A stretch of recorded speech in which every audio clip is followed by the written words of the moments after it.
We love living in the country. Always something beautiful to look at and experience.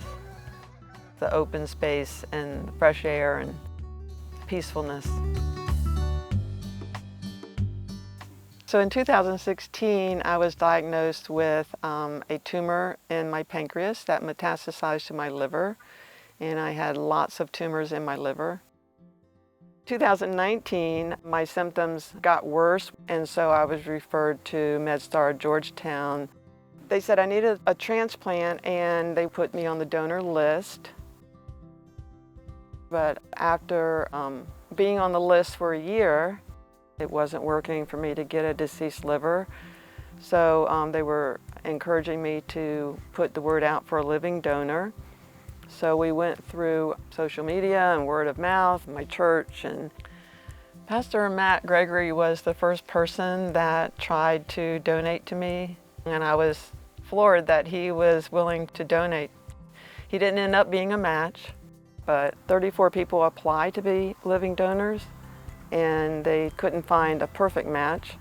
So they were saying it needed to be done. I needed a liver now. Bonnie's case was very complex. We had removed the tumor from her pancreas, but she needed a new liver, and she needed it soon. Also, within her treatment plan, there was only a short window of opportunity to do the transplant.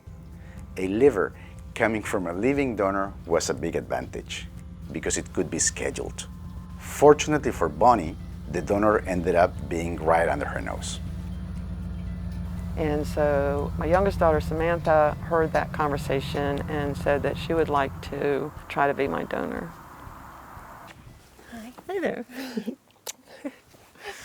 I was living with them at the time, so I was supposed to be her secondary caretaker. I had sort of written it off to be a donor for her until things got a little more dire and I decided to go for it. So my liver was a match. I didn't realize that you could donate half of your liver. It's the only organ in the body that will regenerate. So half of my liver went to my mom. My surgeon was Dr. Fishbein. He was very good. Surgery went very well, and I'm just thankful to MedStar Georgetown. It's a great place. Hi. As hard as it's been, it's a great blessing. Through this whole process, our church family helped us get through this with a lot of their support. We knew that there were a lot of people praying. And our pastor, when he found out that he was not a match, he was disappointed. But because of his gracious heart, he says, why won't I donate to somebody else? I start having this nagging thought that maybe I should reconsider staying in the process for someone else.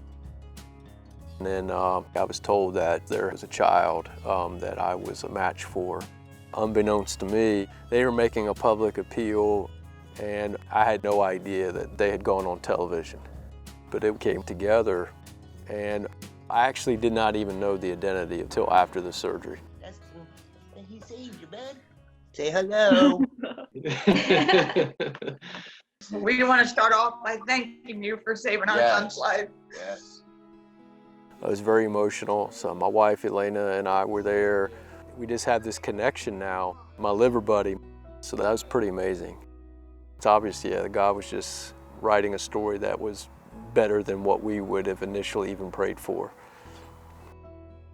Living donors like Samantha and Matt are true heroes. They're literally giving the gift of life. I've just been very grateful to get to know these remarkable and incredibly generous donors who make such a huge difference. Before our surgery, Samantha gave me a necklace that says faith over fear, and she has one to match it. And I never dreamed I'd grow up to be a super cool living donor, but here I am crushing it. And we're crushing it together. I'm just thankful to my daughter and to MedStar Georgetown and for a second chance. So hopefully my story just might inspire someone else to be a living donor and save someone else's life.